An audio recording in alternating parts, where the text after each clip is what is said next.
All right. Well, welcome back. Again, another session. I did not get food in between sessions, so if my stomach growls, you know why. Same.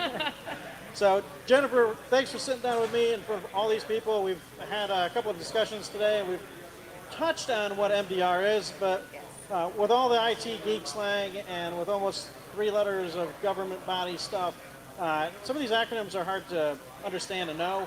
So we've talked, MDR is Managed Detection and Response. The last panel that we did, we highlighted that a little bit, but we didn't get into what it is that makes WatchGuard special in that regard. But before we get into what your secret sauce is there, what is MDR? And you've got more time to get into it. Yeah, so I do like to speak in analogies, and it's really kind of that extension of the tool. So it's very easy for people to say, like, okay, I'm going to buy another tool. Managed detection and response is the tools plus the people plus the processes all together. So it's really comprehensive of everything that you would need to properly manage and secure your environment. Okay. So what's the difference between EDR, endpoint detection and response, and managed detection and response? Yeah, so when we get back to it, it's still kind of that same idea. So the endpoint detection and response is looking at that endpoint, again, the furthest point away on your network that you have the least amount of control over. When we talk about EDR, I always think of it in terms of EDR is looking at things that we already know are bad. So it's identifying things that are coming through your device that's, we know this is bad, we've seen it. MDR takes it to that next level to take things that appear to be good or look normal, like normal behavior, and it's identifying those things in addition to just. Oh yeah. All right. Oh, okay. Perfect. All right, cool. Yes, so then MDR is kind of taking it to that next level. And what we're doing is we are identifying things that appear to be good, but that are potentially being used in a malicious way. So again, it's not just the tool itself, but we're looping in then how we're handling those issues. We're bringing in all the people and all of the processes as well. Okay, so how would you describe the difference between being alerted to a threat and actually responding to it? And why is that gap so dangerous? Yeah, and I think, again, I love the analogies, but really when we're thinking about it in terms of our day-to-day life and not necessarily cybersecurity, if you have a smoke alarm and it goes off, I actually have one in a kitchen that we disabled because it would go off all the time. And I think that people are constantly doing that, where they're receiving so many alerts that they don't know how to handle or how to manage or what to do next. People are very overwhelmed. So if you're getting so many alerts that you're inundated, you're not paying attention, then you're missing the things that are actually threats, right? So having that gap between hearing that smoke alarm and having a fire extinguisher on hand, or having, calling 911 and getting the fire trucks in, that is kind of that next step, what we're looking at. So a few weeks ago, we've got this carbon monoxide alert Yeah. alarm thing, and it starts beeping at us. And so my oldest goes over, hits the button, and it stops beeping. Yeah. We're like, okay, cool. Yes. No big deal. I don't think we got any carbon monoxide stuff. It's not like Right. alerting, it's just beeping at us. Yes. So the next day it starts beeping at us again. And so what do? We go over and we hit the button and it Right. stops beeping. We're like, okay, well, that's weird. And then the next day it beeps at us again. And we're like, oh, just hit the button. Yeah. Not a big deal. Well, then it beeps at us again. We're like, did you hit the button? Well, yeah, I hit the button. We'll hit the button again. And Exactly. it beeps at us again. We're going, okay, maybe this actually is a problem. So we call the fire department, and the fire department goes, well, it's probably just old, probably defective, but if you want us to come out and take a carbon monoxide monitor to your house, we will. We said, well, yeah, come out and test it. Exactly. So the fire department comes out and they go, yeah, everything's good. I was like, yeah. So you guys asked us about if there was a warning label or some type of instruction label on the backside of it that said what the beeping meant, Okay. and I didn't find one on the back of it. I actually found it on the little wall mount piece that is, for my shortness, very hard to read. So I'm up at my tippy toes. Now my oldest is about 3 or 4 inches taller. He probably could have read this easier than me, but he's up at, I'm looking and I go, oh yeah, if it keeps beeping, but it's not like blaring loud, it means that it's hit its 10-year lifespan. And I was like, really? These things have a 10-year lifespan. They just start beeping at you? Exactly. That's very interesting. So, Yeah, and that happens, and I think it's very easy to just ignore things that, because same thing, we're just hearing so much noise constantly, and nothing bad has ever happened. And again, you fall into that trap where you keep hearing these alerts. And I think even with like people who are managing cybersecurity for small to medium businesses, they're doing practically everything. So if there's a problem, my mouse is broken, my laptop won't turn on, something's wrong with the security camera perhaps. So they are doing so many things and wearing so many hats that it is very easy to start ignoring those tools, right? Because you're Right. hearing all these alerts and you're thinking, it's never been anything, I don't know, we have the right technology, it's in place, but that's not true. Just hit the button again. Just hit the button. I mean, I do, like I said, we disabled my entire smoke detector in the kitchen because it just, every time we cooked something, it went off. We took the battery out. Like, just get rid of it all, and that's never the right solution. So the past, I probably lost my. So we're talking about the threats and alerts, and to summarize the past couple of questions, why has MDR gone from a good to have to a must have service? What's made it be pushed from one to the other at this point? Yeah, I do think that, like, going back to that conversation we were having earlier, threat actors are getting more and more sophisticated. And when you talk about like ransomware groups, you think of some kid in the basement, right, sending out some sort of like, email or malicious link. But these are like highly sophisticated organizations, and some of them even have like go so far to have HR departments, right? So like again, they are criminal enterprises, but they're operating like any other major organization. So when you start seeing that the threat actors are getting more sophisticated, it's not just those Nigerian prince emails anymore, right? So we have to make sure that we are matching what the bad guys are using with something that is helping you, and you leveraging those same tools, right? So when we talk SMBs, small, medium-sized businesses, even enterprise level companies, what's broken and how most of them are handling threat detection and response today? Yeah, so number one, it's the staffing. So certainly you have, again, workers who are doing so many different tasks across the board. We probably need to. Is it just bouncing off the? It's us. How do I take this off? All right. I can also do. I don't know which one of us it is. Did I hit a button? We'll just keep running with it. You guys can play around with the volume there. I don't think mine. I'm just trying to block as much sound as I can over Is here. mine working? Oh yeah, mine's good. Yeah, can you hear me? Okay, so I think really what you're seeing is that, again, people are overworked, they're doing multiple jobs, the increasing amount of alerts, and I'm going to have... You would go back on this question for me? With all the hoopla here. That's why it's a discussion, right? So what's pushing or what's broken in most companies when it comes to threat detection? Yeah, so again, we are taking the burden and putting the burden on people who are not necessarily qualified. And it's by no fault of their own, right?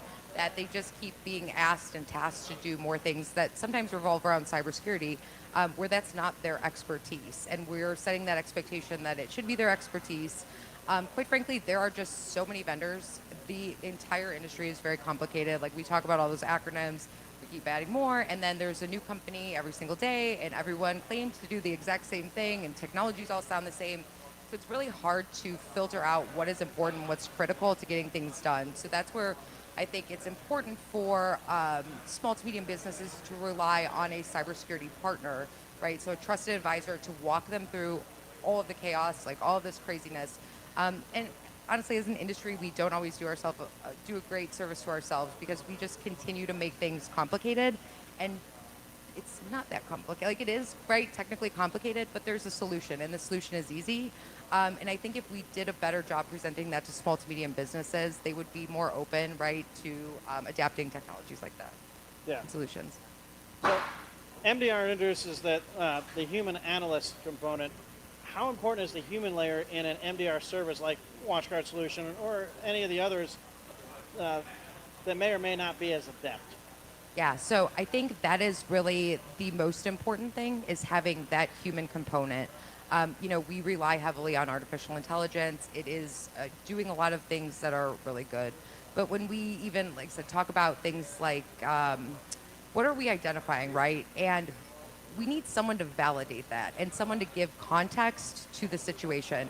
So I do. I think about it in terms of I get those notices from my bank, and it'll say, "Hey, did you actually charge this? This doesn't make sense. Like you were in a different country. Did you really mean to put this much, gas in your car?" So when you get that notification, that's something that artificial intelligence is saying, "Hey, this seems like anomalous behavior." But it's up to me, the human, to say, "Hey, thank you for letting me know that, but I'm actually here and doing it." Right. So it takes it to that different. So we do need people to still validate all this information and provide the context, right? So AI can't do it all. It can't do it all. We have to have humans. So AI is not taking every job. It's not taking no, it's not taking all of our jobs, right? It's making our jobs a lot more efficient, quite frankly. Can you give me an example where AI alone would have failed or did fail? And we don't want to name any company names, but we don't want to throw anybody else under the bus. But where an MDR analyst stepped in and stopped something serious because the managed detection and response did throw up an alert, and somebody was able to go, "Oh wait, that is bad. Let's stop that right now." Yeah, and that happens a lot of times. So you will get still alerts that might be like low or medium quality that aren't necessarily something that we're seeing like as high or critical, right, in definition. And I've seen a couple times where someone was doing an activity. So something was happening like at 3 in the morning. They were creating some sort of account, right? And that could be anomalous, but it might not be, right? Like sometimes people are actually working after hours. So the AI might flag that, but it won't necessarily say it's like high risk. So you'll see that sometimes. Additionally, if you have stuff running in the background of files, so a lot of times hackers, they're not going to come in directly at you. They're going to live, we call it like living on the land, right? They're going to walk around. They're going to see what's going on within your network. They want to see where the vulnerabilities are, where you're exposed, like what your behavior is, right? It's like a ghost in your office, Absolutely. opening and closing doors, Yes. and you're going, "Wait a minute, was that door open a minute ago?" And you're saying, was someone there? I feel like someone might be here, right? So they're just looking around and peeking around. And a lot of times, that's something that a threat analyst or a threat hunter will be able to identify to see that a file is behaving in a way that it shouldn't be, right? In this specific situation I'm talking about, this person had ransomware that was waiting to deploy. So you talk about like how many days does it take for it to deploy? It had been sitting there for weeks, and they had no idea. But a threat hunter noticed that this file looked anomalous. And again, AI missed it, right? Because it just came through normal chain of business, and because it hasn't executed yet, it wasn't a threat. Right. That's what is called an advanced persistent threat. Yes. And the way I like to describe this to people is that it's like a little guy with a clipboard in your computer, and he's I like just got that. this little checklist. And he's just sitting there going, "Okay, yeah, the antivirus is enabled, so I don't want to do anything. Yeah, the antivirus is enabled, I don't want to do anything. Oh, wait, it's not enabled."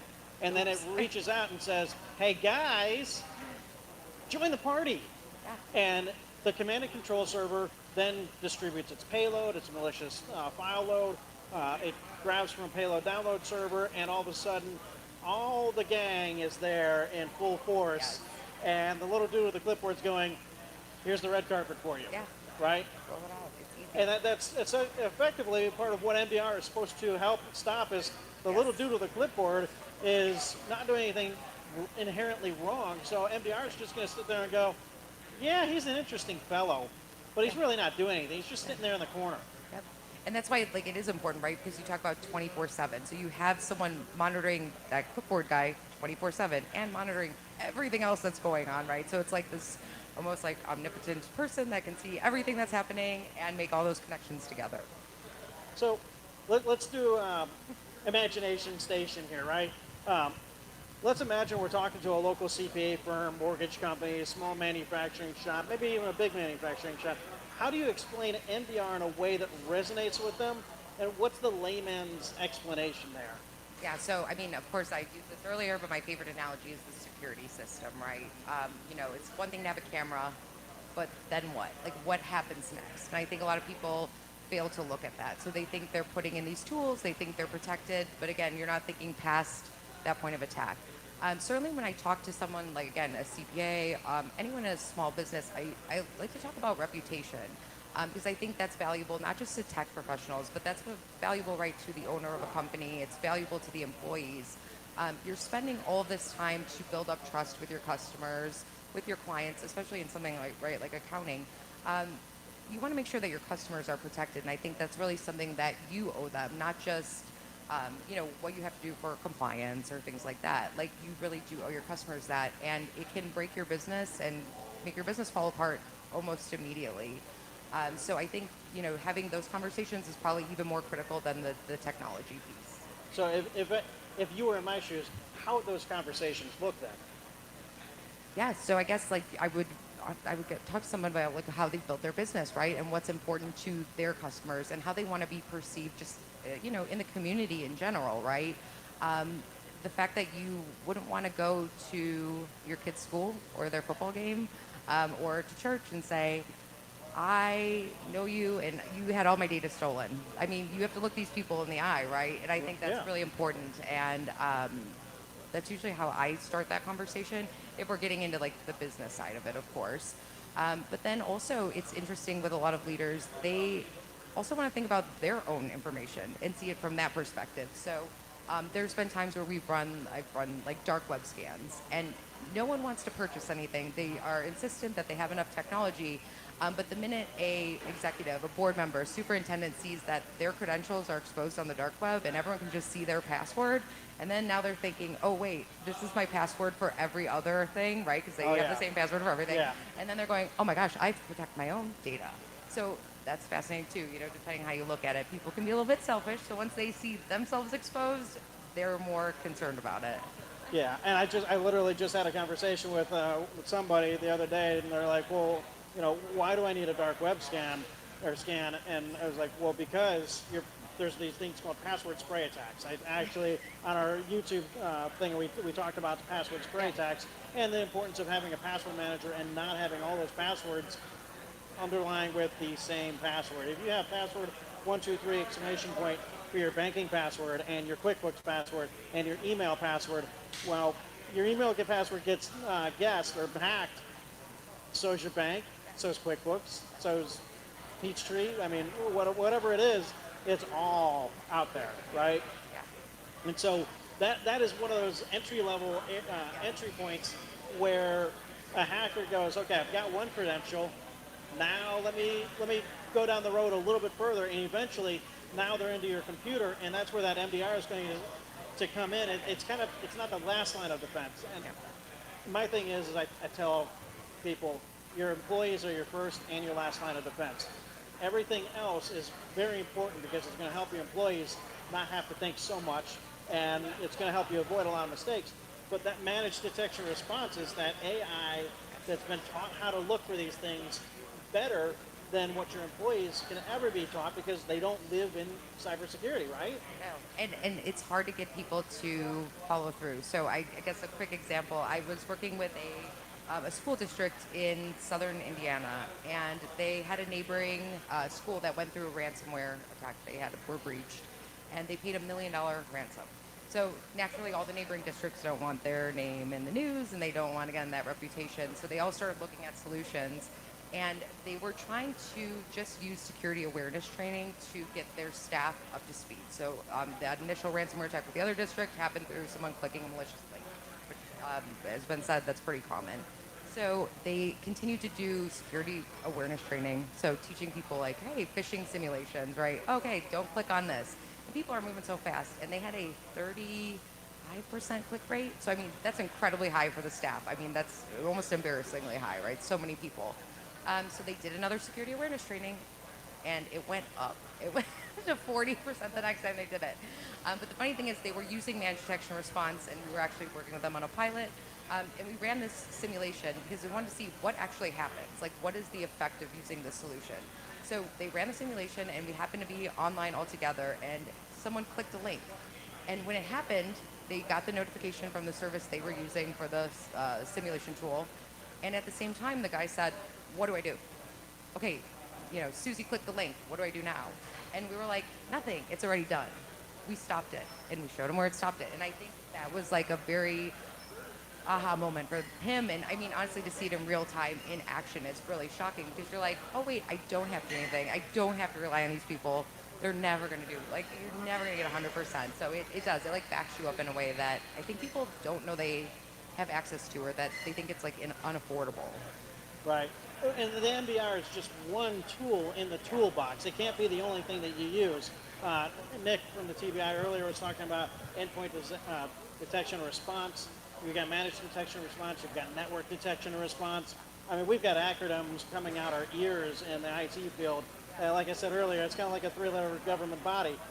But MDR shouldn't be the only tool, but it's an important tool to have. It's gone from that, it's good to have, it'd be nice to have, if we can afford it, to really, you need to have it, Yes. right? And so we talked about kind of what your guys' secret sauce is. My kids absolutely love my chili, okay?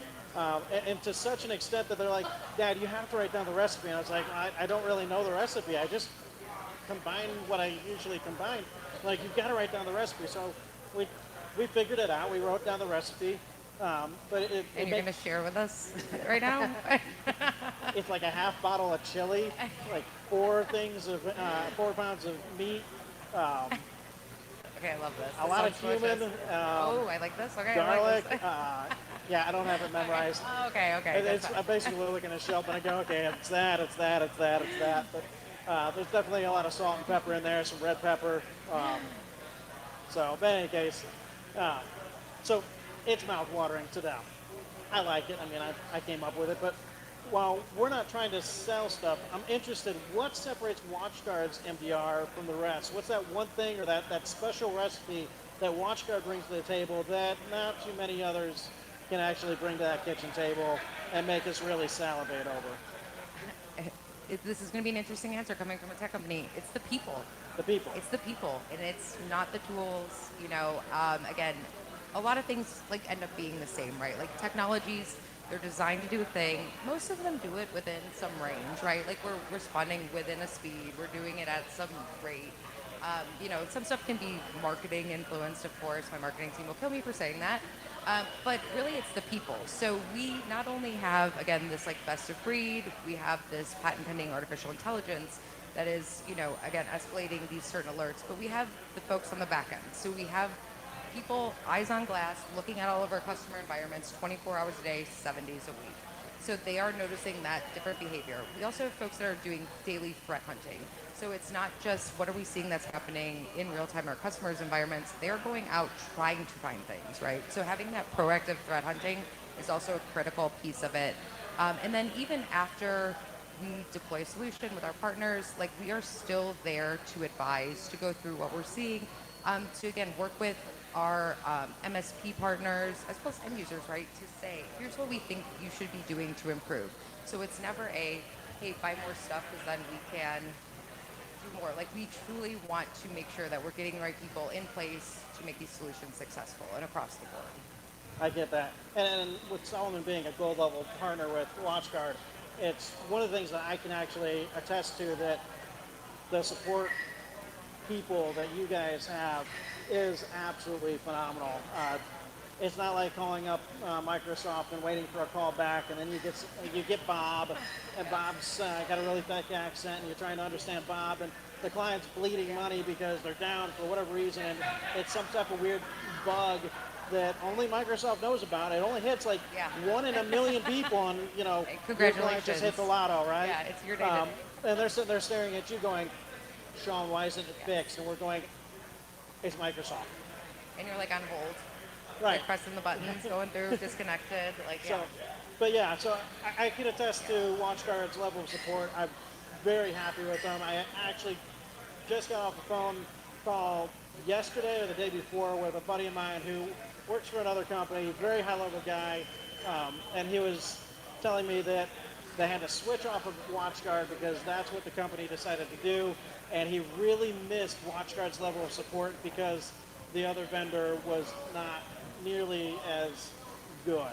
And I won't say who, but he was literally telling me how much he appreciated WatchGuard's level of support. So I can see how the people can be your special seasoning. Yeah, and I mean, we're usually not meeting people right on their best day or in the best situation. Same with you, right? Like if someone's under attack, something bad's going on, like it's not your best look, so that's really where it's your time to show.